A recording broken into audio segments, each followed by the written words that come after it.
You're listening to Graphic Novel Explorers Club podcast, an audio book club.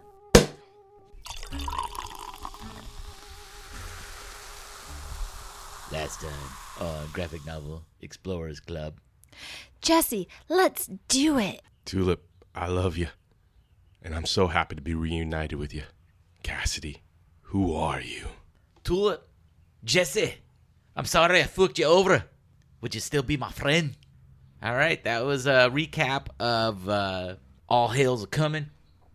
And in this episode, we're covering the last volume in the original trade of Preacher, and this one's titled Alamo. And it covers Preacher issues 59 through 66.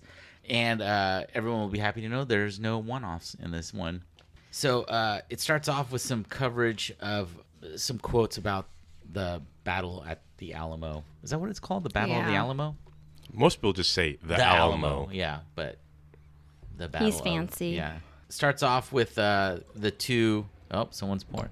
For the listeners, we are drinking mimosas because we are celebrating the end of the series. This was And getting my life back. This was a long one. Salute. Yeah, we didn't know what we were getting ourselves into when this started. Anyways, we catch up with the two angels that were originally expunged. Is that the word? Yeah, Kicked and it out took of me heaven? a minute to realize who they were. Like, I knew Well, it's been a them. long time since we've seen him. I think, did we even see him in the second volume? Yeah, they pop up here and there because the Sandoval Killers shows up and kind of roughs them up to find out. When they're in Vegas. Yeah, and then Jesse previously goes and kicks their ass too. They're always getting their asses kicked either by heaven, by angels, or the saint, or human beings. They sure are living it up, though. Yeah, so they're doing blow, banging hookers, and Like angels do. Yep. Yeah, it's Fallen really, angels. It's really like a Christmas story. And so Jesse shows up, starts beating the shit out of them, and he's basically asking them what happened in the war between the angels. And they say it was relentless. God made humans, and everybody was instantly picked sides. Like, how could you do this? Why would you allow consciousness on Earth? And they start warring, and it's a terrible war. And the two angels are saying, yeah, you know, like we still, it's like post-traumatic syndrome. It still haunts them. Because this is after God had left, right? No. This is the original, like when humans are created. Not through science, but through lore. And I believe that is like a true religious story. That's correct. There was this. There was this battle. Really? Yeah. So and that's why there's the hell. Remember that? And there's movie? bad angels. Remember the movie with Christopher Walken and Eric? What's that guy's Yeah. name? No, I know what you're talking about. Mask guy. And all the angels are cool, and they stand on the back of chairs. Yeah, that's right. And so if you didn't side with Jesus, you automatically, like, you went to hell. Like, you're part of the devil. Right, and they were cast down. That's Yeah. right. Like they should be. And then we cut to Herr Starr, and it's a horrible... So I think, too, let me... sorry, I'm going to... No, go for it. So this series, more than any, it's a lot of back and forth, cut. So... Yeah, out of anything in the series. Yeah. So you'll hear a lot of kind of back and forth between us today, but I think we can focus on... we can try to, like, summarize each story the best we can, but they're so intertwined towards the end. Correct, yeah. So just for the reader, like, it could be like one page and then it's the next segment. Yeah, crazy. It's very brief like that. Yeah. So we catch up with Herr Starr. He has a spigot and a tube for a penis. A recap: last volume, his penis was severed by a ravenous dog. Oh, it wasn't. Yeah. Yeah. Well, it was a it was dog. sicked on him. Yeah. And he's got toilet paper printed. This is how he's wasting the Grail money. He's printed the pictures of all his enemies, including the previous Allfather, Jesse, etc., on toilet paper. Yeah, that's like real effort to actually have that. So he can basically curse them and wipe his ass. Wipe his ass with their faces. I did think that was kind of funny. Yes. I thought it was hilarious. And that was the only thing I liked in this book. But we'll get to that. I really appreciate Herr Starr's arc, just because it Yeah. added a bit of levity that I didn't think was going to be from that character. I mean, it's ridiculous how he shoots all the time. And his temper. Well, he's a lot. he talks. He screams this later on about how he's no longer he just wants revenge, right? Because he's lost his ear, an eye. Well, the eye as a child, but he's lost an eye, an ear, a leg, his penis, and the top of his head has now been carved to look like a dick, right? And he's just like, I don't care. He's a literal dickhead. Yeah, he does not give a shit anymore and wants to just end everything, right? So Herr Starr, is just losing it. They're in San Francisco, I believe, and he's just shooting everything, yelling at Hoover and Featherstone, just losing his shit. He's lost it. And then we cut back again to Jesse. He has found the gravesite or the bones, the Sandoval killers. Which confused me a little bit, I will say, only because in the first volume, one of the angels who's tasked with getting the Sandoval killers goes into this weird cave, digs up this coffin. So I assume the Sandoval killers is in there, but then now it seems like maybe there was a retcon, and now the Sandoval killers is actually back at his house. Or he went down and dug the bones up and then tied them. Yeah. Like, Jesse's a very skilled archeologist because the bones are... No kidding. are almost completely intact, and he has one of his old pistols too. Right.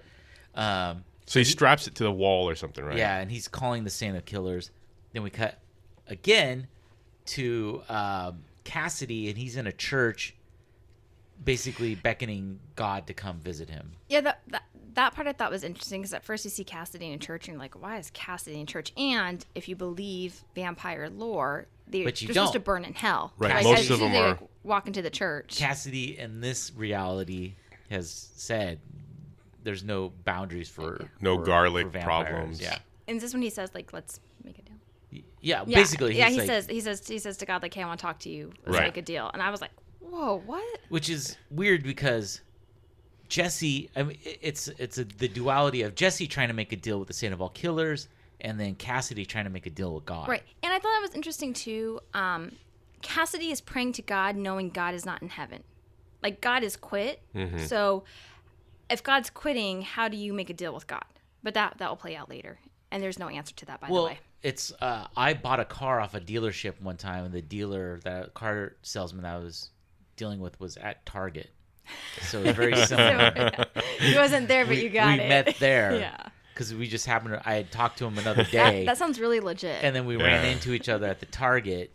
And I was like, hey, listen, I walked away from making our car sell, but I'm willing to talk again. Let's make a deal right here. And we did over the Target brand toilet paper. And I assume when you go to a church, it's kind of like going to God's beeper. So he might be away from his house, but it kind of like pages him. So it's like, or it's his camera system. And he sees you as soon as you walk. There Security.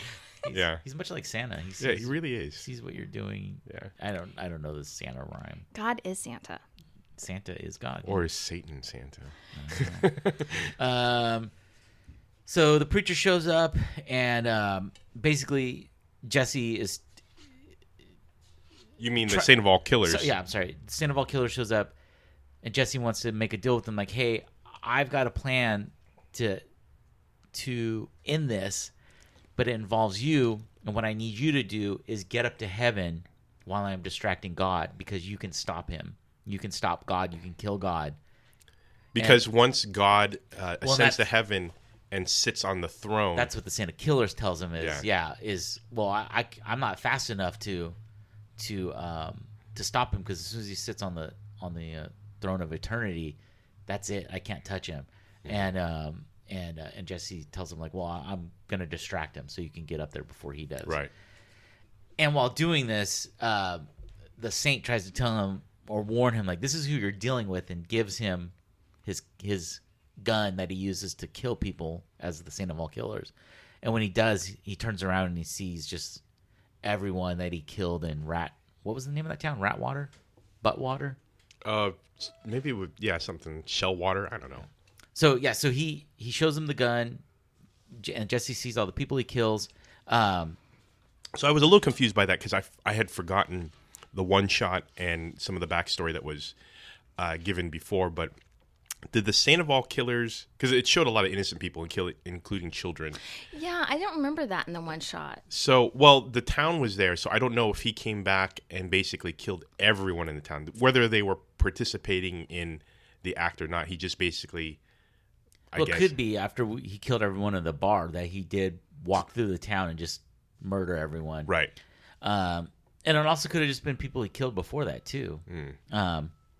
But basically, it's implied that they haunt him and follow him constantly. And Jesse is telling the Saint of all killers, like, listen, your family dying was part of God's plan. He wanted that because he knew he would have this person on his side or entity on his side that would never ever stop. It would always kill relentlessly.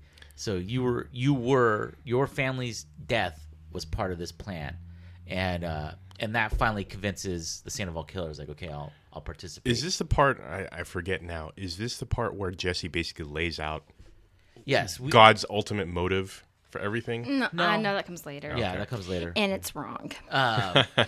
But he, and then the Saint of all killers is on board. But we still don't know Jesse's plan. We don't know what he's going to be doing to do this. So we cut back again to Herr Starr, Featherstone, and Hoover. Herr Starr tells Hoover, I want you to gather all of the mystery men in the Grail. Whatever the head of the, basically, Illuminati of the Grail. Yeah, and they all wear hoods. It's very... it reminded me of something out of a Mel Blanc movie. Yeah, totally. Or not Mel Blanc, Mel Brooks. That's right. I understood. I was like, I understood what you meant, Johnny.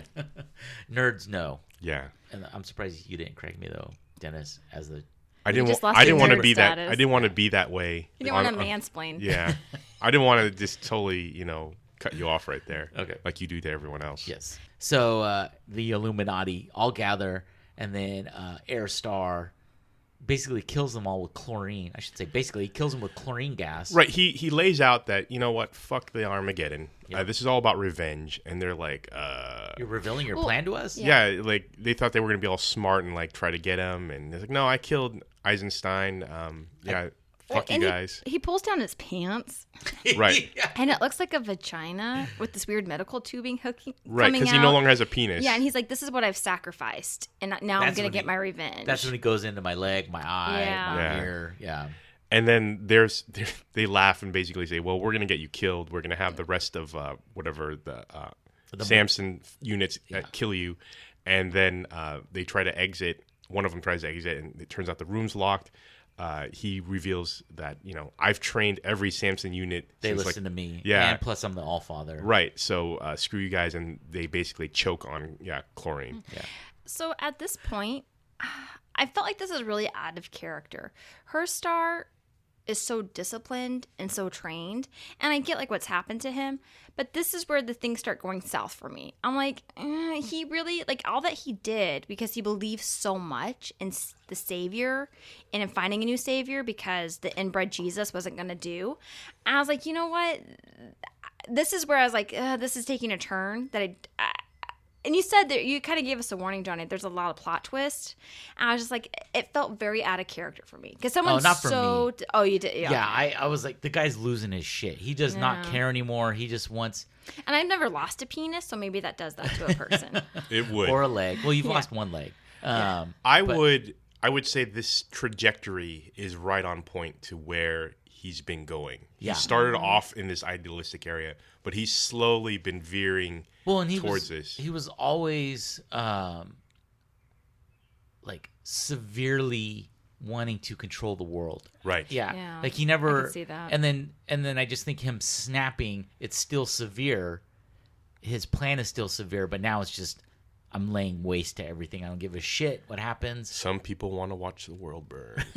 So deep. So deep. So deep, put her butt to sleep. So he shows his dick, his tube. His tube dick. Tube valve. And then now the Illuminati's dead. We cut back once again. There's a lot of cutbacks. So many. To Jesse and Tulip, and they've been banging. And that's all they do. Like, it's not You could make a drinking game lust out now. of that. Yeah, it's just lust now. Yeah. And we'll get to that. No, Is it lust? No, they love each other.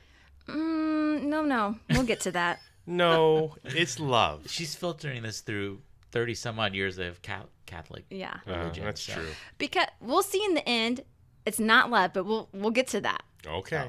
We will have a debate. Yes. So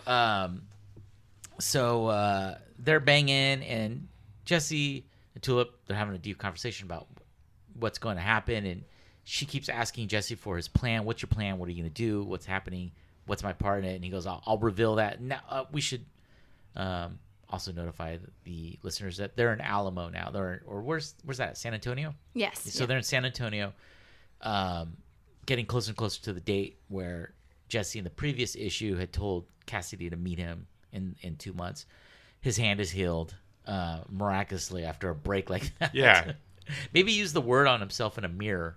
Oh, yeah. To say, your hand is healed. Kind of like how Superman has to use a mirror in his laser vision to shave. Has that been proven in a Superman comic book? I don't know, but they changed so many things. You remember was it Superman 1 or 2 that he threw the S and wrapped someone in it? That's the movie, though. That's... Who knows what other powers he may have. And then in the Richard Donner version, that doesn't happen. Anyways, we're getting off track here. Sorry. So,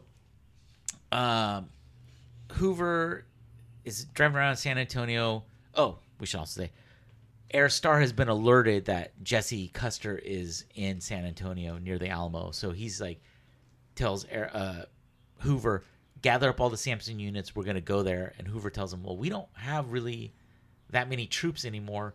We have maybe a dozen people left between Masada and then undercover Monument agents Valley. And some other undercover agents, the ones who have been planted to be close to leaders, so that when the Armageddon happens, they can ensure that those guys are assassinated. Correct, yeah. And they've been plants for decades. Right. They've been working. Deep cover. Yeah.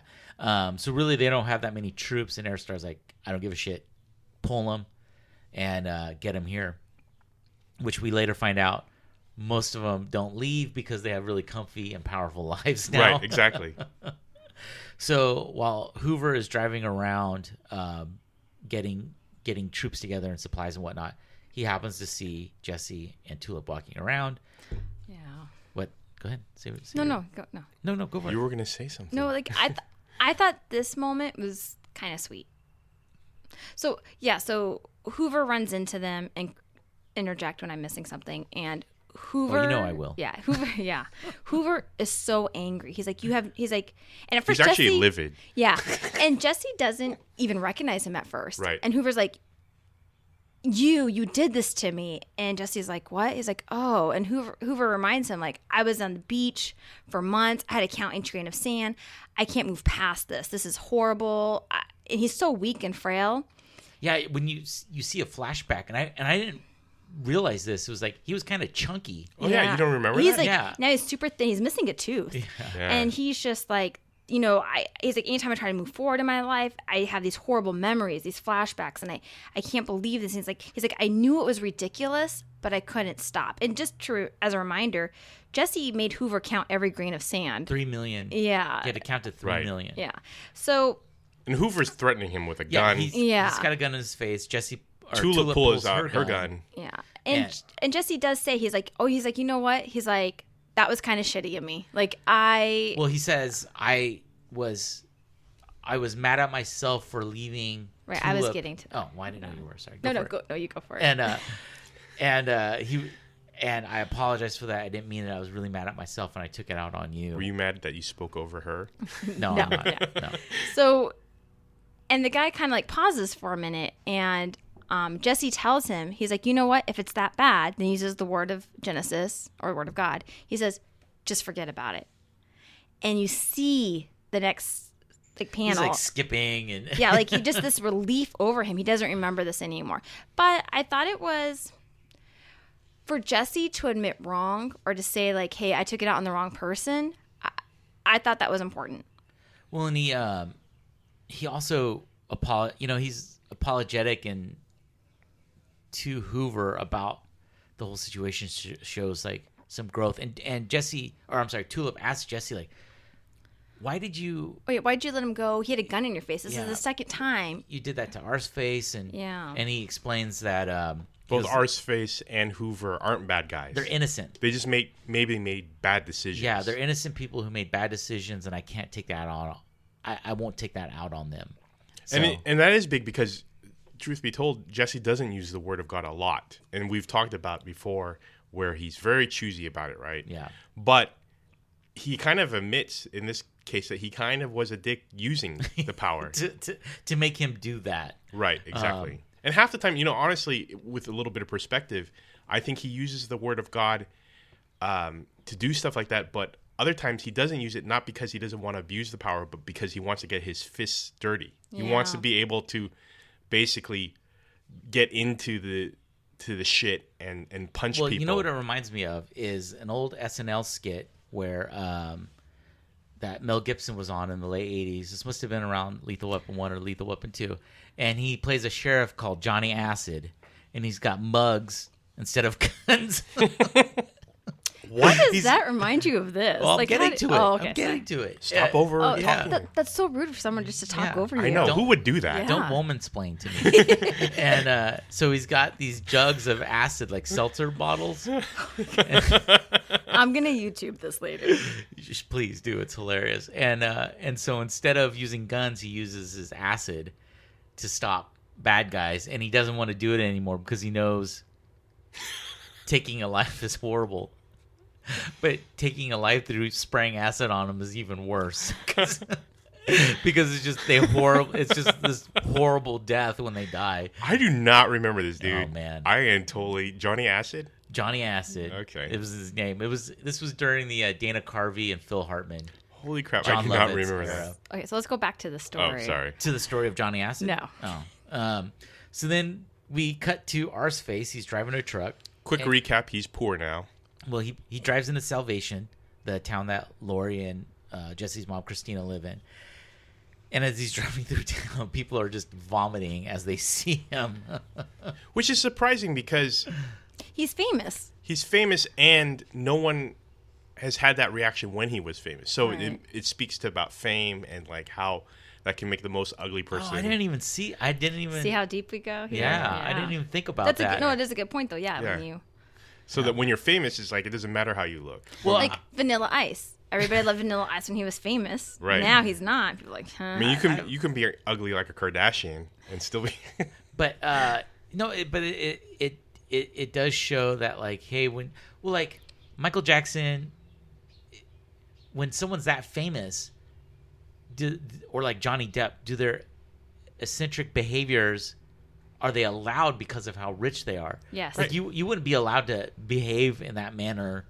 Manner or looks. I mean, look at Keith Richards. Oh, isn't he adorable? Isn't that funny how he looks? He's so rock and roll. Right. What someone's rock and roll, quote unquote, is hobo trash. Well, yeah. years of alcohol and drug abuse. Yeah, if you saw him and he wasn't famous, you would think, wow, that guy leads a sad life. You look at him and you know he's a rock star. It's like, wow, that guy leads an amazing life. So, or Jesse from the old MTV when they did the Be Our Next VJ. Oh my God, yeah, that talk kid. like that. Yeah, that's right. So as Arseface is driving through Salvation, oh sorry, he sees Lori getting harassed, and he kind of helps Lori. Quick recap: she is the sister of the one-eyed friend of Jesse from back in the day. Billy Bob. Right, and so she has a one eye. Right. Yes. So Lori and Arseface, they strike up a conversation, and they go to the bar. Yeah, she's getting picked on, and I said that. And Arseface chases them off with his horrible visage. She was about to say that until you interrupted. She didn't. She was going to say that. She skipped right over that. You know what? This is all going to play into what I have to say at the end, so you just keep on talking. Because this is the start of it. So we don't need to go over every single detail. I know you guys are such sticklers for that. But so this is the crux of the story right here. I got you, Francis. Thank you. They go to the bar, and Arseface and Lori start talking, and this is really, really surprising. Lori understands everything he's saying. Yeah. She can hear. Oh, shit. Yeah. Well, the rest of the town does too for some reason. They can. But it's still like in his gurgle speak, but like they Right. get it. They understand it. And he's saying like, and she's like, hey, don't I know you? He's like, yeah, I was famous, but I'm done with fame. And I just need like a new beginning. So she leaves for a minute and she talks to this guy. Cannon's brother from the meat factory back Quinn in Cannon. Yeah. Oh my God. You said Cannon. Okay. It's okay. I got you. Anyway, so Just be quiet for a second, Johnny. Just so zip it a little his bit. brother has come in to help the town because he felt so bad about what his brother did that now he's helping them, and he created this new maneuver factory. So long story short, thank you, maneuver. Damn it. Okay, but recap just for the listeners. So the previous owner was this weirdo who had a meat packing factory. He fucked meat, really crazy. Tried to burn down the town. Right. Basically, Jesse killed him, blew up the factory, and so now, right. Yeah. So his brother's here. So anyway, long story short, Lori ends up getting him a job. Like the guy says, "Hey, I heard you're on your luck. Would you like to come shovel some shit?" That's literally what he says. And Arseface is like, "Yeah, I would love that." And Lori's like, now you can stay in this town. I'm so happy. He's like, "Why would you want me?" She's like, "What do you mean? Like, you're so great." Well, she seems very like infatuated with him. Like, And what we learned about Lori a long time ago. And even, I'm sorry, Jesse's mom, what's her name? Oh, it's still Jody. Oh, Christina, that's right. She tells Arseface, she's like, there's something wrong with her one eye. She doesn't perceive things right. And we know, like, she saw Jesse as a chicken. She sees Jody as a bag of flour. And they show a scene where in the bar, like, there's bananas, like palm trees, squid, Godzilla, space shuttle drinking. Due to her one eye, she sees Arseface as like a Brad Pitt. Like, he's this golden boy. He's so amazing. And she's like, Arseface, like, I really want to be with you. Are you okay with that? And she's like, I love you. And he's like, well, yeah, I'm so happy. He's like, beggars can't be choosers. And here, this is the beginning. This is where I start getting really mad. First of all, I'm sorry. I'm going to lay it out. Fuck you, Arseface. And it's out of character. This is why. Lori's still very pretty. She's very pretty. She just has the one eye. It's not, wow, I'm so fortunate.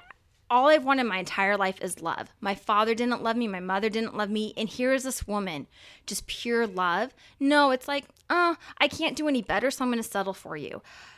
This is the start of, and we're going to get into this. What's his name? Garth Ennis? Garth Ennis. Yeah. No respect for women, but we're going to get into that. I would actually totally agree with that because I felt that Arseface really it was out of character. He seems so caring. I know. Yeah. And so warm and accepting and for him to do the beggars can't be choosers was really kind of a... And I was really happy for both of them. I'm like, oh, this is a great end to their story. I'm happy for Lori. I'm happy for Arseface. And he would have been like, I'm so lucky. Or this is what I've always wanted. To be like, beggars can't be choosers. Wow. Well, what they cut out was a scene where when he's driving up to the town, they didn't put this in the regular series. I mean, it was in the regular series, not in the volumes. He was listening to, if you can't be with the one you love the one you're with. Is that for reals? No, I was gonna say. I was like, no. That song always struck me as settling. It just that's a terrible song. Yeah. But you're right. That song would basically encompasses. Yeah. No, it's Hulu, really shitty. If you're listening, play that song at that scene. Yeah. So basically, I'm rooting for Arseface all the way up. Like, it sucks. He's such a sad character. He's so pathetic. And it seems like he's redeemed himself. I mean, he's happy that he's shoveling shit. Yeah. And that's the other thing is it's so weird because the guy's like, it almost like he's going to offer him like a CEO job, right? Yeah, that's what I thought. And then it's like, I want you to shovel shit. Yeah. And it's like, wow, that's a really crappy job. But Arseface is like super enthusiastic about it. Like, this is awesome. And he's happy to be in town. And for him to say he's going to settle was like, but you were just happy shoveling shit. Yeah, like what a dickhead.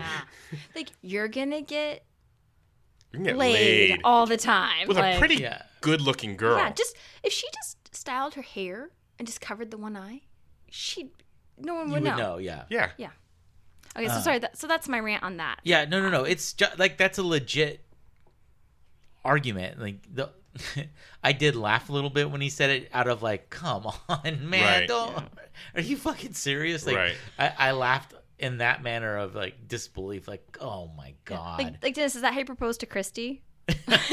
No, exactly. That's what she said to him. Yeah, right. Yeah. That is probably what she was thinking. Whatever. So we cut back again to. This was I think this ties into him saying to Arseface saying what he said was,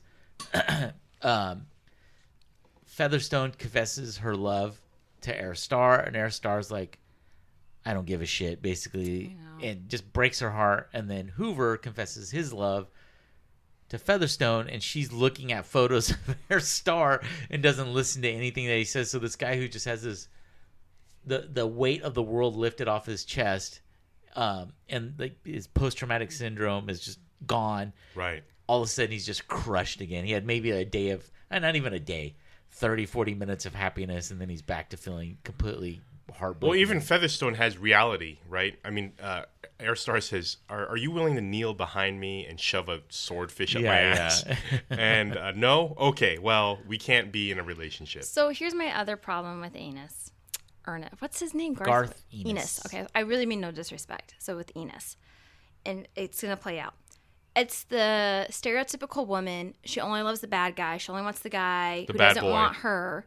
And she's going to literally ignore and shut down potential love. Yeah, but if you're not attracted to someone, you're not attracted to him. But we don't know that. It's the stereotypical... It's a very rom-com thing. Yeah. But I would agree with Johnny in the sense that she might just not find... the one-tooth guy. Or just never... Hoover. He was such a milquetoast guy. Right. And that's another thing. Those two are discussing how they became part of the Grail. And Featherstone is saying, well, I came home and my sister was raped and dismembered and left in the bathtub. And what was her job prior to that? Teacher. Was it Sunday school teacher? Sunday school teacher, that's right. And she believed in God. And it was like completely had faith, and then saw that, and that was her path to the Grail. And she asked him, how did you become involved in what were you doing before the Grail? And he's like, I was a lifeguard. And she goes, oh, were you good? He goes, no, someone actually drowned while I was on duty. Maybe he's just weak. So he's just kind of another pathetic character where he just doesn't have, he's just a loser. Yeah. Right.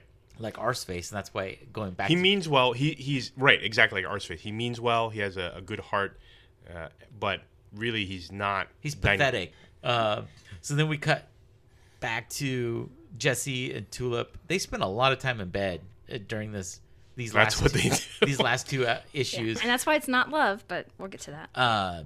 So then they're sitting there talking, and Tulip's asking him, what's your best day ever? And, he goes into that. And what's your worst day ever? And he says, that was the day you died and God brought you back. And she goes, oh, no, he didn't bring me back. I'm still dead. And you see the back of her head and it's just gone.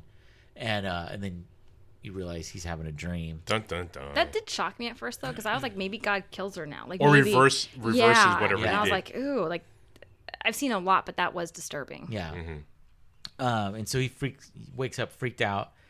And now we cut again to Herr Starr, Featherstone, and Hoover are gathering the troops. They're surrounding the Alamo.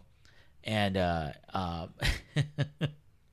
and Hoover decides to paint, and this is very Mel Brooks, paint the binoculars with ink. And so when Herr Starr holds the glasses up, or the binoculars up to his face, he leaves rings on his face. So honestly, I don't know what Jesse made Hoover forget exactly, because it's not everything. He just made him forget that you were on the beach counting shit. But you see, that's not. I don't know what that did, because Hoover wasn't he's not a very strong character beforehand, but suddenly he has motivation to be very bold and do this to Herr Starr. So it's almost like he won't carry Herr Starr's luggage. Yeah, he exactly. Nope. So he's like, I've got Featherstones, carry your own. Right. Yeah. So it freed him of other things that because it was such a general statement, it might have applied to other things, because he's got more balls and he just wants to basically prank Herr Starr, Featherstone's interest, just because he hates the fact that Featherstone loves him so much. Yeah.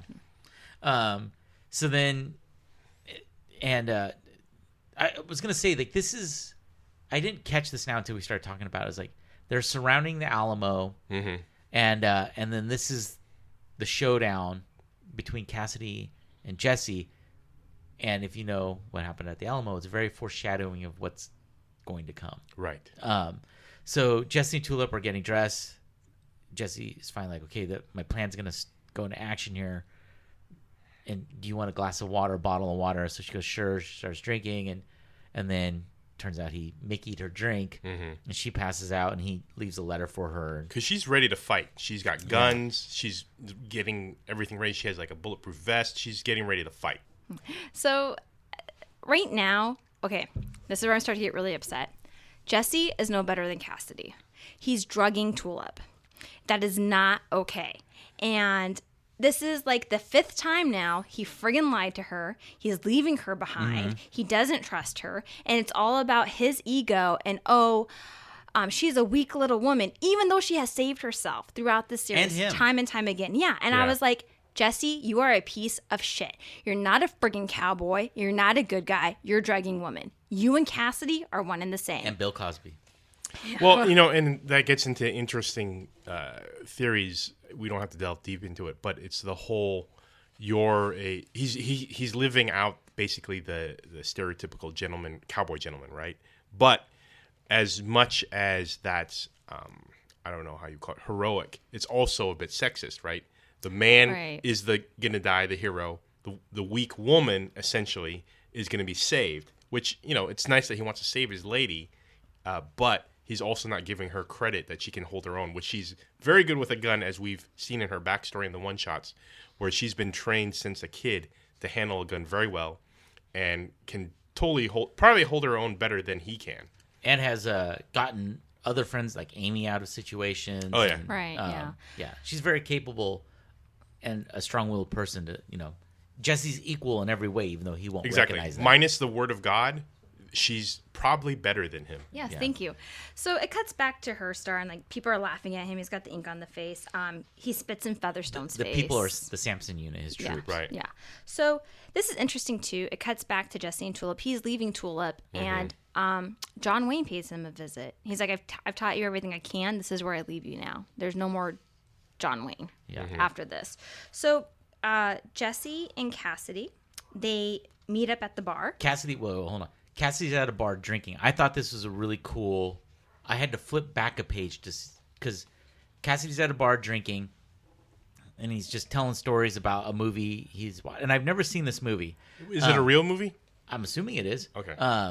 And then all of a sudden Jesse's there, and I was like, "What the shit?" So I had to flip back a page, and there's a scene. It's just a one little side panel of a black sleeve and a hand opening up the door. Oh shit! And I didn't notice that. Many times I've read this series, I've never noticed that before. And so I flipped back and I was like, oh, he walked in the middle of his story and let him finish his story. Unlike when I don't let you finish your story. Yeah, exactly. So they start talking, and it's Cassidy trying to talk himself out of the situation, trying to make excuses. Jesse really doesn't want to hear it. And Jesse, essentially, they agree they're going to fight in a few hours. I don't get why Jesse keeps postponing this. I don't get why he's like, I'm going to see you in 2 months. Okay, I'll see you at 5 a.m. But, and he's like, and Cassidy's like, I'm not going to fight you. And Jesse uses the word of God and says, when it's time, you better fight like hell. Yeah. Then it cuts back to Tulip. Tulip wakes up. She finds the note. She's pissed. And she is going to, wait, I'm skipping something. Well, yeah, you skipped one last thing between Jesse and Cassidy. Is one more time at a bar, some shitheads come up to him and are like, you little pussies, our friends think you're going to bounce out. So they get in one last fight together. Right. Which is kind of, for them, poetic. Right. Because that's what they like to do at bars, is get in fights. There's also a scene where it cuts to Featherstone and Hoover, and she kind of realizes they're not fighting for the Holy Grail anymore. They're just fighting for revenge. Right. And I think that's kind of a hard thing for them to swallow. So now Tulip wakes up. She gets into Rambo gear. She gets her big, fat gun. She gets a bulletproof vest. She's like... a knife, a huge Bowie knife. She's like, I'm coming to save you, Jesse, and then I'm going to kill you. So, and then that's when the fight happens. And she's irate. At the bar. Like, the drawing of her she is... pissed, but she looks hella badass, dude. It's pretty awesome. So then that's when the bar fight scene happens that you just talked about. So I didn't miss it. You just weren't there yet. So Jesse and Cassidy, they're outside now. They're by the Alamo, and Jesse makes Cassidy take off his glasses. He requests him. He's like, you better take your glasses off because you're about to get your ass kicked. So Featherstone and Hoover, they're all what are they? They're outside. Oh, that's right. They're outside and they're watching kind of Cassidy and Jesse fight. And there's a sniper up there. Yeah, Herr Starr they're basically ready. could kill Jesse right now. Okay, and, that's right. And then he chooses not to because he loves watching them fight. Well, he's like, let's see how this plays out. Right, exactly. Yeah. And Featherstone finally figures out what a monster Herr Starr is. Right. She goes to kill him, and he kills her. Yeah. He kills Right. her first. He just shoots her in the with face. his gun that he's been calling Doomcock. Right. Right. And then, So then Hoover is catching up. He walks up the stairs, sees that Featherstone's is dead, and then goes up there to kill Herr Starr. And he finally says motherfucker, which throughout the whole series He's never wanted to say. So he says that, and it gives Herr Starr the jump, and he turns around and kills Hoover. Right. Now we cut back to the fighting. Right. Jesse is told Cassidy to take his glasses off. He doesn't. He's like, Cassidy's still trying to like backpedal out of this fight. Right. And so Jesse just punches the shit out of him, knocks his glasses off, and then now we're catching up to her. So, and Cassidy also throughout this time, he's like, you can't hurt me. You know who I am. Mm-hmm. But when he punches him, like, it really hurts. And so his glasses come off, and you find out Cassidy's eyes are filled with blood. They're blood red. And this was my reaction. That's it. So what? Who cares? That was it. That was the big, all these issue reveals. Your eyes have blood in them. I think for me, I partially agree with you, but also it's his mask is finally off, right? He doesn't Correct. look very healthy. got So you. now with the glasses he's always swarmy and very charming. Now you see the true like character you. of Cassidy. And it's revealed and that plays into the end at the very end of the story too. Oh, that's true. Okay, it does. Yeah. So, during this time, as Jesse and Cassidy are fighting, and they keep fighting, and Jesse's kind of beating the shit out of Cassidy. Tulip is trying to fend off Herr Starr. Like she's taking out all the other troops. Yeah, she runs Right, into the during other this Samson time. units and then basically kills them. Launches a grenade into A gasoline. yeah. gas station and blows them up. And what Jesse is doing is dismantling Cassidy's ability to fight. And at the same time, he's telling him, like, you've got all this ability. You've been around for 100 years, and you never learned shit. You never Yeah. learned how to fight. You never learned how to stand up. You never learned how to be a human being. You never grew up. And as he's doing this, Cassidy will be like, yeah, you cut my eyes. I can't see, but I can still smell you. So then he breaks his nose. And then when Jesse falls on, or when Cassidy will fall on the ground, he'll kick the shit out of him, so he can't get up. And then when he gives him a chance to get up, he's like, I can still swing and hit you. He crushes his nuts. So another important thing too during this fight is the preacher says, like, you asshole Cassidy, like, why did you let me down so bad? And at this point, like, I don't think it has anything to do with Tulip. I don't think he's defending Tulip. I don't Right. think it's more like the personal, like, you hurt me. No, he fucking hurt Tulip. He raped Tulip. Right. But I get it. Like, I get that point. It makes it about him. Yeah, rather than and Tulip. it's not. So Well, I think this plays into what this story is actually about. Partially, Cassidy talks about this at the end. well, let's get there. Let me. Okay. So Jesse and Cassidy are beating the shit out of each other. Anyways, Tulip ends up killing Herr Starr. She shoots him. She kills him. And then Cassidy's like, help me up. You beat the crap out of me. Give me your hand. And Jesse does go, finally gives him his hand, and Cassidy betrays him. Cassidy just like... One last betrayal. Yeah. And sucker punches him. in the chest. And then that's... so what he does is... So Herr Starr is dead. Like, Featherstone, Hoover are dead. Well, they have a shootout. Herr Starr almost kills Jesse. He shoots, Tulip. I'm sorry. He shoots her in the shoulder, but he's run out. He didn't count how many bullets he had. Classic Clint Eastwood. Yeah. Because he killed Featherstone. He killed Hoover and didn't reload. So he thinks he's got.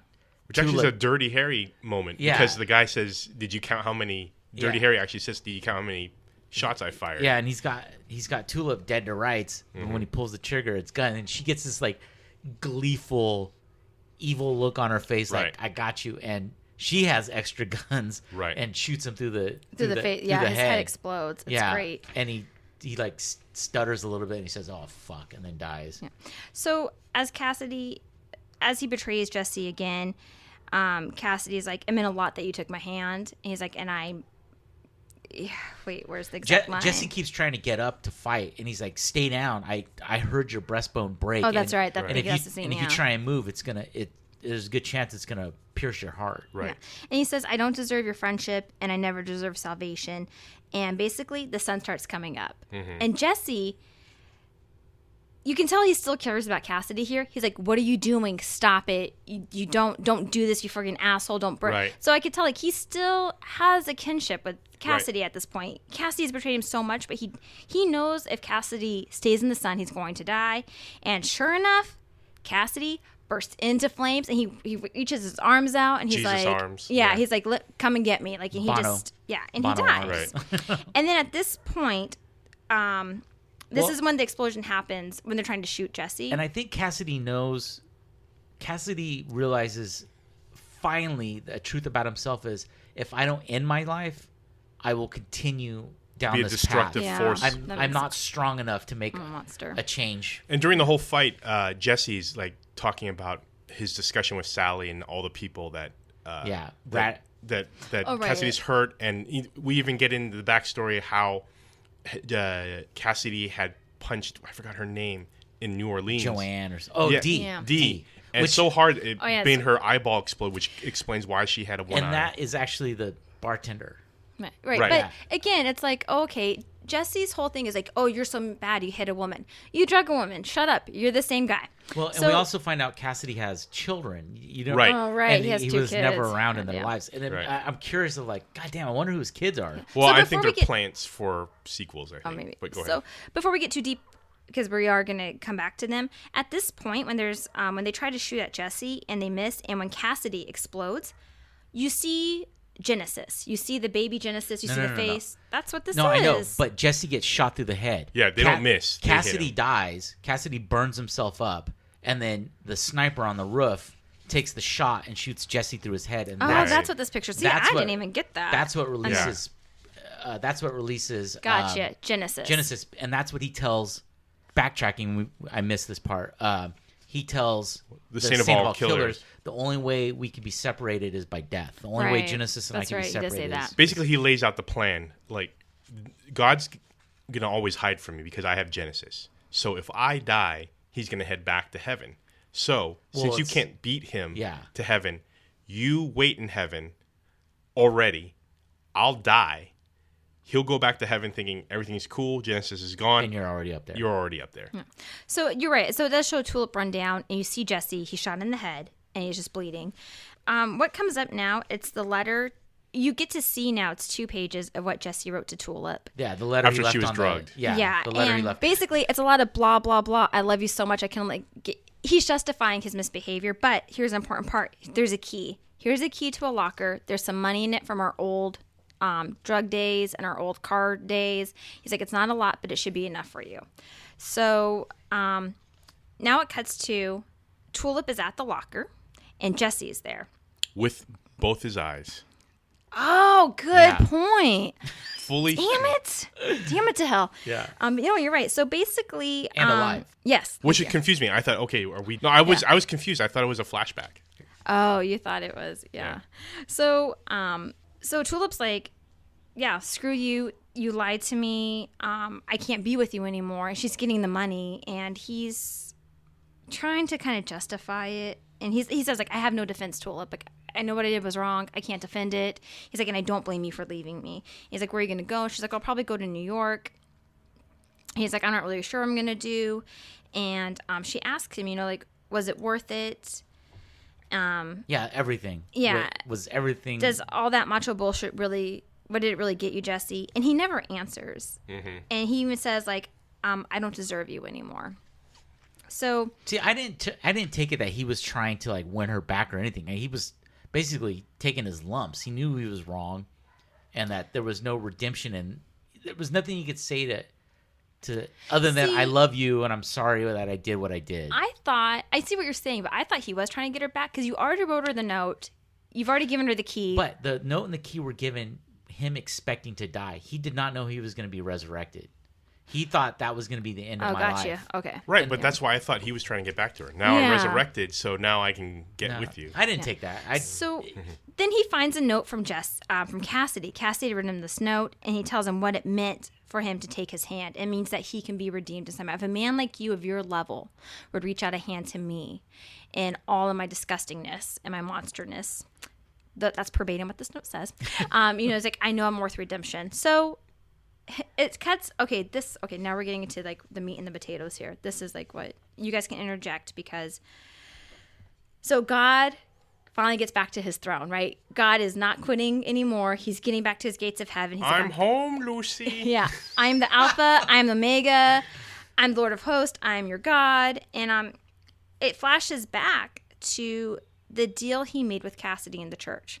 And the deal Cassidy made was like, no matter what, you can have me, you can have whatever, Jesse lives. Well, he says, I can get Jesse for you. It's almost like Icar or you're right. Yeah. Who's the guy who betrayed Jesus? Judas.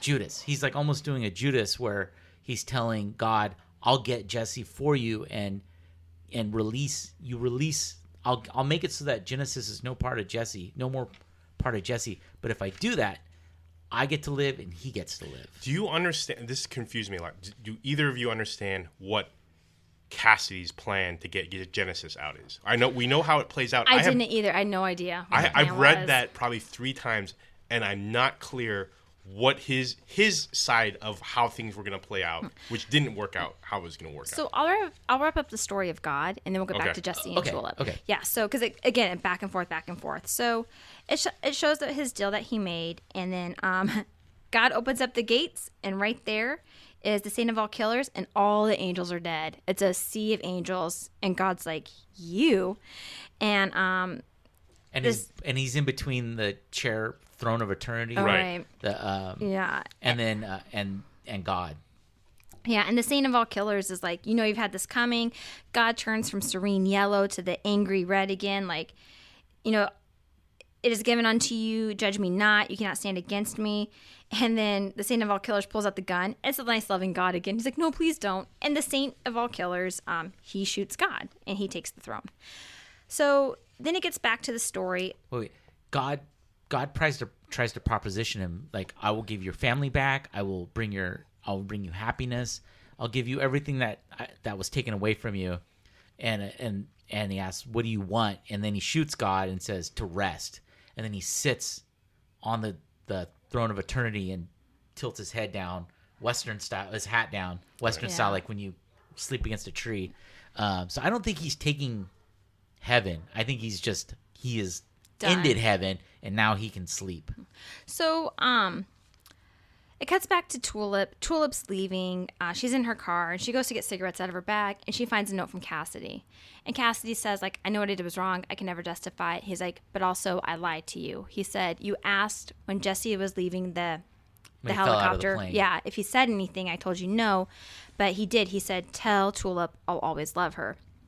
And then, oh my God. Okay, so Jesse was in the park at this time, and he sees a cop beating this horse. He takes over the horse, and there's like this traffic jam, and Jesse literally rides up to Tulip in the car after she's read this note, and in a horse. Yeah, and she's like, it's not fair, like what you did to me. He's like, I know, I'm so sorry, like I love you, I want to be with you. She's like, I can't, like you lied to me, you left me, you've done this time and time again. He's like, I get it. He's like, but this is who we are, honey. I'm no good without you.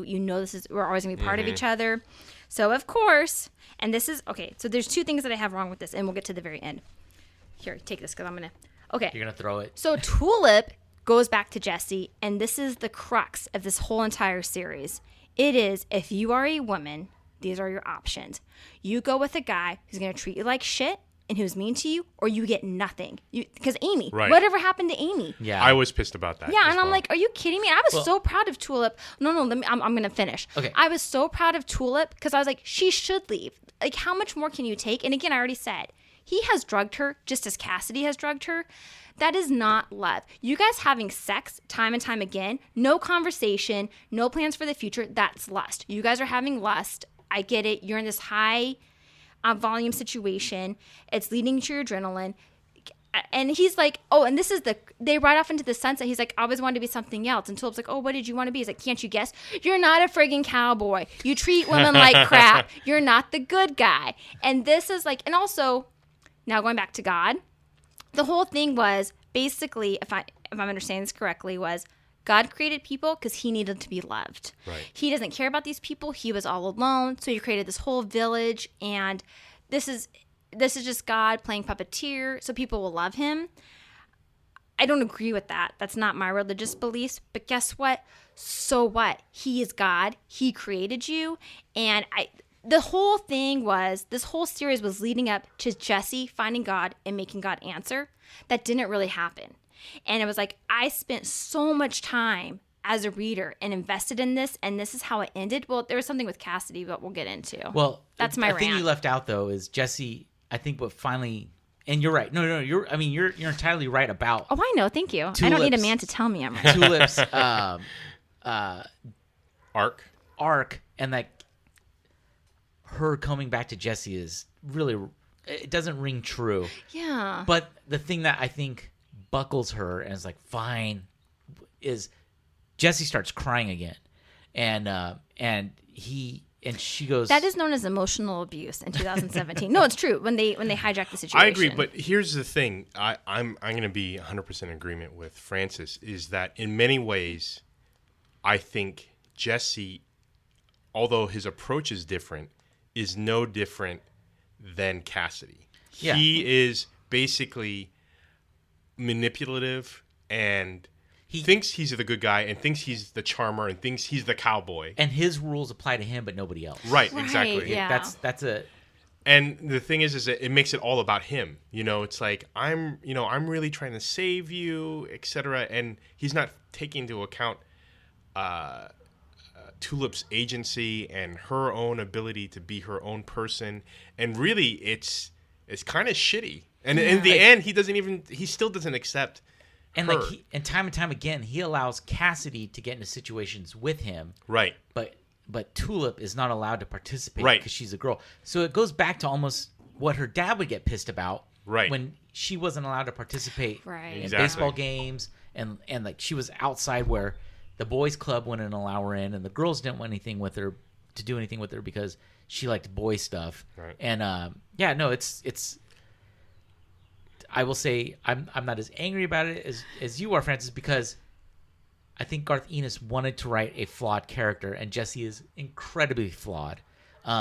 Cassidy is incredibly flawed, and those are And Tulip is amazing. And Tulip isn't. Yeah, she is not flawed. She knows what she wants. She's flawed because she accepts correct the abusive relationship. Yeah, that's a good point. Well, and you bring up a good point too, because this is kind of the crux of Christianity. Is a lot of people believe in God and they try to follow the Word, or the Bible, and they're human. They're not always good people. And people will be like, "Oh, you say you're a Christian, but you do this or you do that. Right. Like you watch porn or you drink." I am drinking now as we talk because I am Catholic, and that's okay. And alcoholic. Yeah. Yes.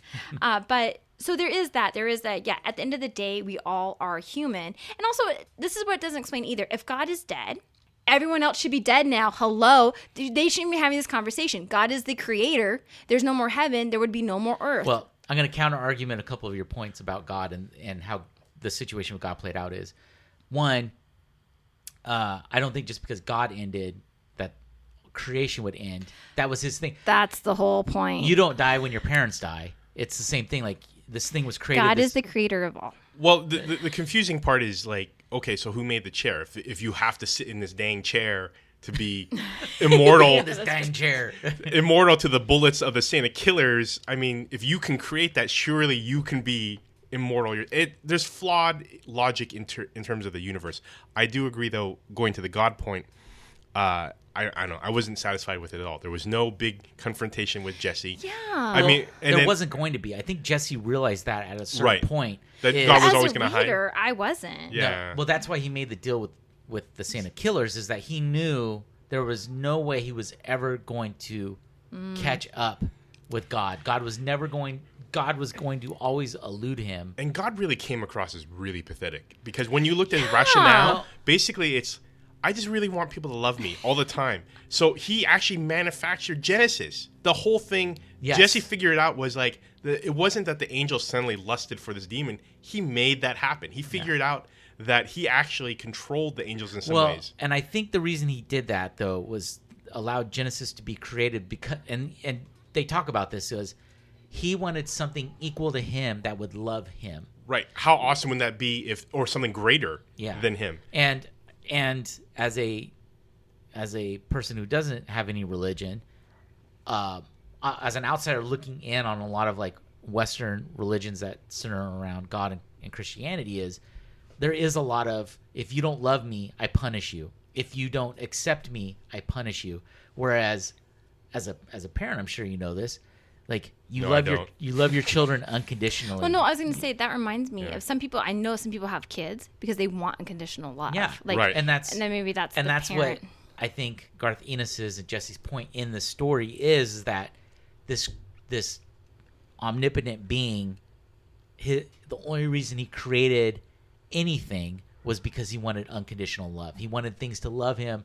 Oh, I love you, I love you, I love you. So he creates pain in their life so that they have him to turn to. Right. And he can release that so pain. he can bring joy. Yeah. Which is a really fucked up thing to do. And I will give you a very, very good example of that. Is my mom's like this. So my niece and my mom went to Disneyland. This is really fucked up. My niece, who was probably 8 or 7 at the time, went to Disneyland. And my mom left my niece inside the park and hid so that she would freak out. And so my niece was freaking out. There was no parent around. She's in this place. She doesn't know anybody. She knows how big the place is. She's bawling her eyes out. And then a park attendant comes up and goes, "What's the matter?" And my niece goes, "I can't find my grandmother. She left, or I lost her," something like that. So my mom comes out of hiding and goes up to her and goes, "Oh no, I was right here the whole time. You didn't see me." That's messed up. And finally calms my niece down, and then the park attendant leaves, and my mom tells her, "I did that so that you would appreciate the fact that I'm here with you." And that's really fucked up. And in a lot of ways, in this story, that's what, and as like an outsider of religion, when I look at the things I hear about in the Bible, like you must love me unconditionally. And I'm not going to be able to quote the Bible, but it's that sort of thing where it's like, well, you don't do that. You don't do that to something that you love. You nurture it, and you strengthen it, and you bring it up, and make it a better thing. Right. But it's like Munchausen disease. Yeah. It's basically, it's not about them. It's about you getting attention. So it's correct. Yeah. It's about what you can gain out of it. Yeah. But the person that's inflicting that. Right. And that is messed up, and I can see where you might think that about God. But even in like other world religions, like all about karma too, right? God gives you suffering and pain so you as a person can grow, so you can get better. And there's this idea, as a Catholic, I'm not saying I agree or disagree, but there is this idea with other religions, you will come back reincarnated many, many times until you wipe out your karma. Correct. And so you start off like as insects and you come back like as animals. And for you to be in human form, you're really close to heaven now, but you still have to balance that out. But you do get these trials because if your life was just, okay, I just live here, like nothing bad ever happens to me, you don't grow, you don't empathize, you don't develop as a person.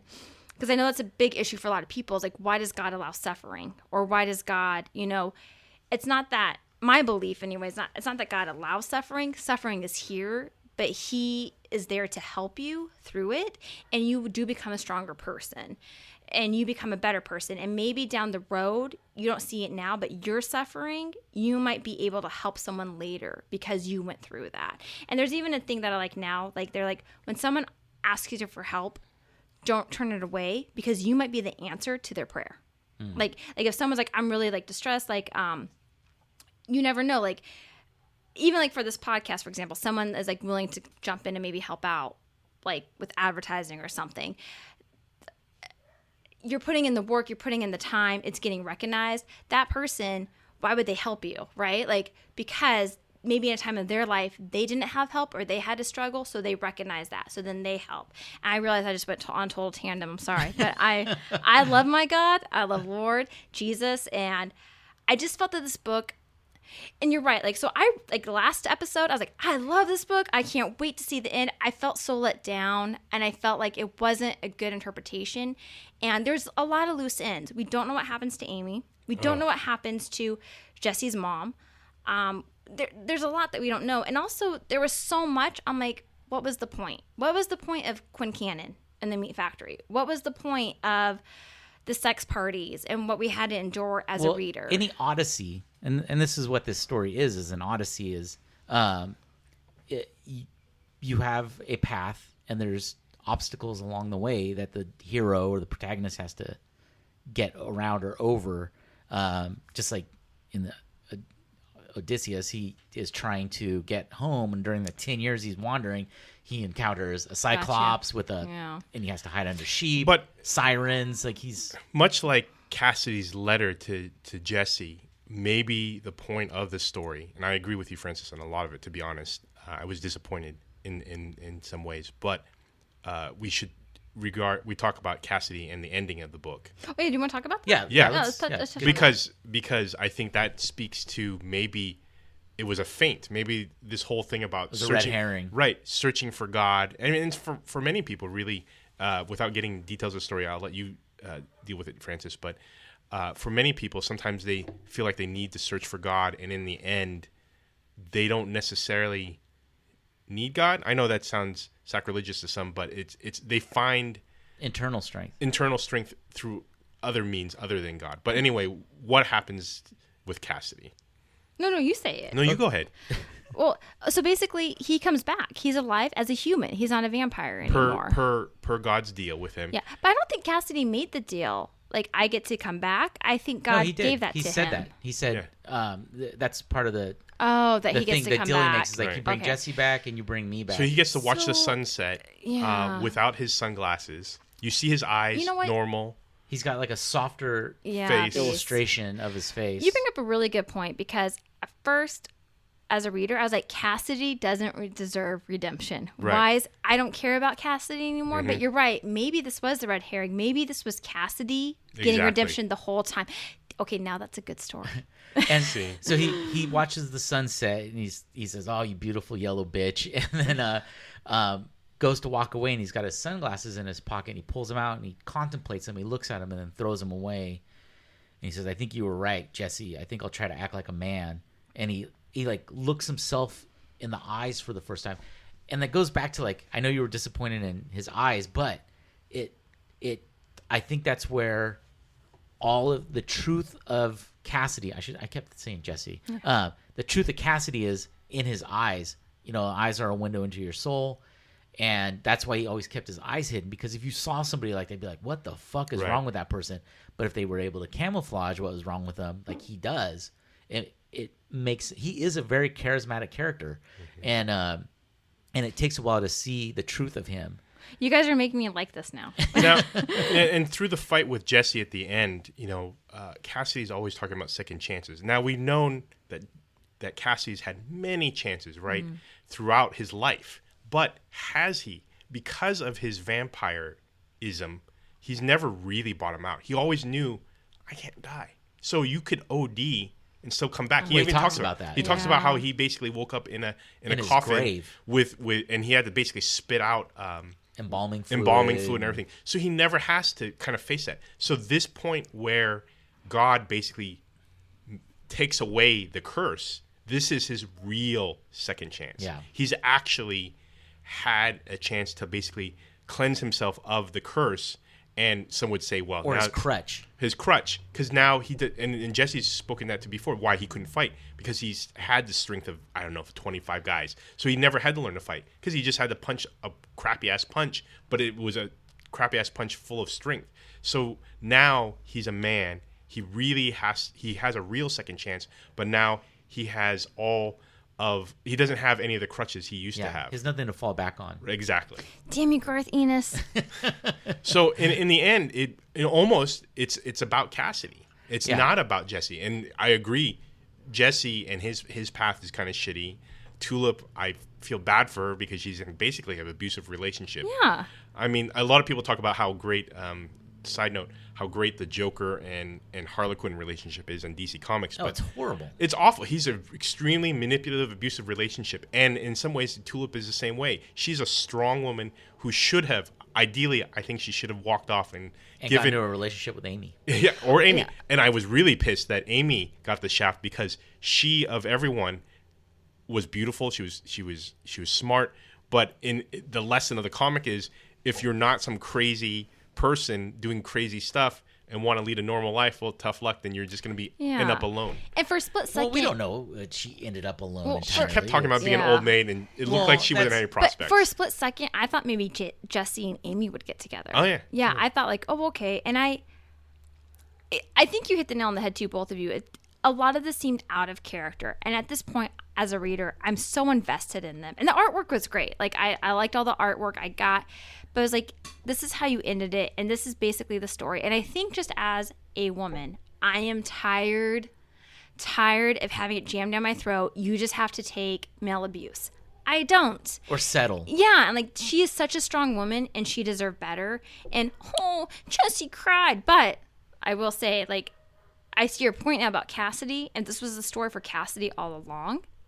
I'm kind of more on board, but I don't like everything else. No, I agree. And then basically Tulip was like Arseface and was like, beggars can't be choosers. No, you can choose because you could find someone better. Exactly. And Jesse's just full of himself, Mr. Cowboy. Look, I think too. Hopefully he. Yeah, go ahead. I was gonna say, hopefully Jesse. We'll never know. They rode off into the sunset, so hopefully Jesse has learned his fucking lesson and is not gonna be. No, that's just it. He didn't because he keeps doing it. He's not gonna do it again because they're no longer in a situation where they're fighting for their life. And I think for me, having been in an emotionally abusive relationship for so long, when I see it now, You're hyper aware. Yeah, and I'm like, oh, I just feel so bad. And I think Jesse learned his lesson, but he didn't care. He's going to keep doing it. And maybe now in some ways, maybe Cassidy's the better person. Maybe Cassidy's clean now. Yeah. He has the better chance. Now he can learn from his mistakes, and he can see the 100 years of abuse that he's caused. And now as a human again, well, I think he was always aware of it. He talks about, like, you don't forget knocking a woman's eyeball out of her head. You don't forget. But the curse of being a vampire kind of gave him that crutch that always was like the safety net, right? Yeah. So now he doesn't have it. Now he can really be a person. He has to be a good. And in truth be told, I mean, he can be in the daylight. He doesn't have to wear sunglasses, so he can be the normal person. Like the other thing forced him to be at night. And what happens at night? Only bad things happen at night. Well, the only reason he wore the sunglasses because the other vampire that we meet in New Orleans never wears. Right. It wears contacts. Well, I know it was about his eyes, but I mean like the daylight kind of stuff. Not burning up in daylight. So he can interact with normal human beings on a normal level rather than just the night bar crowd, right? Because that's all he was interacting with. This would be a good... I would like to see like a final Batman story where it's something like this where all the... I mean, I know Batman's trying to do good, but like he causes a lot of pain and hardship. I would like to see Batman end an official Batman end story where he throws the mask away and decides to be a whole human being, something like that. But so overall, what did you guys think of the series? And think about this was years to read if you were doing one at a time. Yeah, 5 or 6 years. Mm-hmm. I'm gonna say as a binge, it wasn't bad. I felt. Ultimately, I was happy about Cassie's story. I wasn't happy about Jesse's or Tulip's. I was really mad about Amy. I feel like the trajectory, if we were to predict what was going to happen, I would say that Jesse probably took Tulip to salvation, went to live with his mom, and worked at the bar. Like his dad was running the bar. But still, that doesn't make me happy because he didn't learn his lesson. Yeah.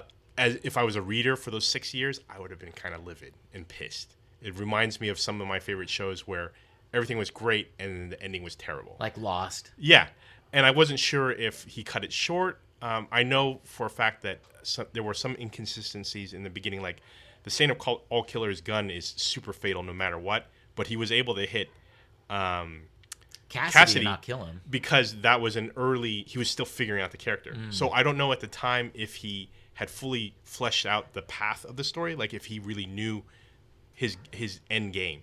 But I wasn't satisfied with the ending. I felt like the beginnings, and especially the middle where we really liked the story, was setting up something that didn't happen, and just disappointed us when it wasn't necessary. Arseface could have been an easy, don't put the beggars can't be choosers, just leave it at that, happy ending for him and that gal, the end. And it was just terrible. Yeah. So, I mean, middling ground for me. Jesse? I mean, Johnny? Jesse, what do you think? I liked the story a lot. I liked that it was kind of anticlimactic. It's almost like No Country for Old Men. A lot of people hate that movie because he leaves, Sugar leaves, and he wipes his boot off, and you're like, okay, well, what's going on? Did he kill her? Did he leave her?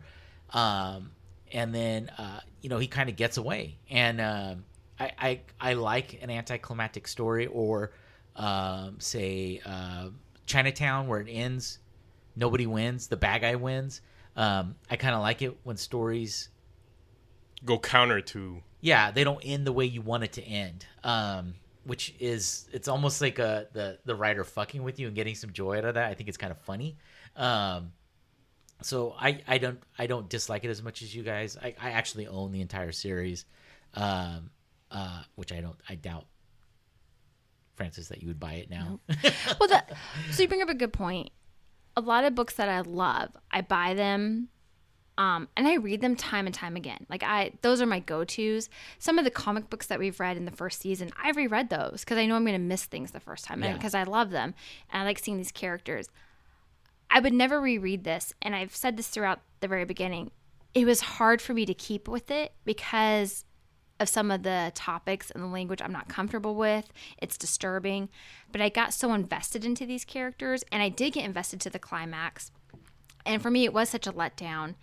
And I kind of agree with Dennis. Like, I started wondering, like, did he think this through? And I even said in the last episode, how is he going to wrap this all up? It did feel rushed. It felt very, and he pushes the boundaries so much, and then to fall into stereotypical scapegoats, I was so disappointed. It would have been such a stronger piece. Tulip left. Like, Tulip did not, it would have been a stronger piece to really find out why God did all this, and it's not just because he's a whiny baby. Maybe that's his perception. And I am curious. Like, I do want to know, like, what Garth Ennis's upbringing was and like what his relationship is with the church, because he does know a lot. I mean, he uses really great source material, and I was really invested. And I think maybe in another week I'll calm down. But for people who don't know me, and it's not representative here, I don't curse. It's bad to curse. I just don't curse. I try not to curse. As soon as I finished this, I texted Dennis and Johnny, and I said, worst fucking series ever. Like, it was like 9:00 at night. I was pissed. I was livid. The next day I was pissed. I'm livid. I'm still upset. It's easing up. And maybe in a year, I can look back and have more appreciation. And this is what I love about our series overall. I get input that I didn't think about, like from Dennis and from Johnny. And it makes me look at the story in a new way. So I think after I have to take some time, I can look back at it and go, oh, that's interesting how this played out. But I'm not there yet. Well, I was really, really happy to read this with you, Francis. Dennis, no, because I'm not religious. I didn't go up with any religion. I guess I'm atheist. I don't really preach that shit. I'm not like, I hate atheists who are almost as anti-religion, zealots, right? As like hardcore Christians and stuff like that. I can't stand that shit. My girlfriend's not religious, so I don't really have like, is this sacrilegious? Is this, what's how would someone who believes in God and has faith, how do they interpret this? And so it's been really enjoyable to read this with you guys, because I'm very familiar with the story. I own it. I've been reading it for years. I'll revisit this because it is a very complicated story. The characters are complicated. It's not a clear cut. This is the bad guy. Although Herr Starr is the bad guy, Jesse's not entirely good. Cassidy's not entirely good. Tulip does kill a lot of people. That's true. Right. Which, is not, it's a sin. Yeah. It's, most of us don't, would not pal around with people who, I don't know anybody who's killed anybody. I haven't told you. Oh yeah. That's right. I forgot about your Pinterest page. But so it was, I I share your sentiment with like it was really interesting to read this with you guys and get other people's interpretations, having been familiar with the story for several years. So. Well, thank you, listeners. Yeah, thank you for listening. Not turning off my rants. Yeah. I think they were excellent, and you made all valid points. No, you did. Yeah. You guys presented great arguments. Like, I get why you guys maybe don't like this as much as I do. Like, I completely understand. Because we have taste. I don't know about that. But no. I just want Tulip to have more agency. Yeah. So where can people find you, Dennis? Sorry. I just want to say thank you to the listeners for bearing with us for the past, 9 weeks? Yes. Or 8 weeks, because we combined a couple of them. But I just want to say personally, thank you. We would love to get your feedback. If you've read the Preacher series, watch the TV series. Yeah. What are your thoughts and opinions? Yeah, and thank you for your time. We really appreciate it. We know you guys don't have to listen to the show, so we really appreciate you guys doing that. We read this book so you don't have to. With plenty of mimosa. We wrapped up this last episode with 2 bottles of Prosecco. Champagne. And Dennis is. You should follow our Instagram. What's the Instagram, Dennis? At Gene Explorers Club. Also Twitter at Gene Explorers Club. Because he's drinking out of a stein full of mimosa. Yeah, I'll post the picture. Yeah, so manly. But seriously, thank you guys for listening and your time. We really appreciate it. The show will probably be back sometime later this year or the beginning of next year. There's some behind the scenes stuff we're working on. So please feel free to send your recommendations for season 2 if there's a book that you'd really like us to review. Yes, please. Or if you're a writer and a comic book producer and you want to reach a larger audience, let us know. Send us a book and we'll be more than happy to review it and discuss it. So thank you for everyone out there that listened to the show. We really appreciate it. And thank you, Garth Ennis, for costing me all these months of my life. I'll never get back.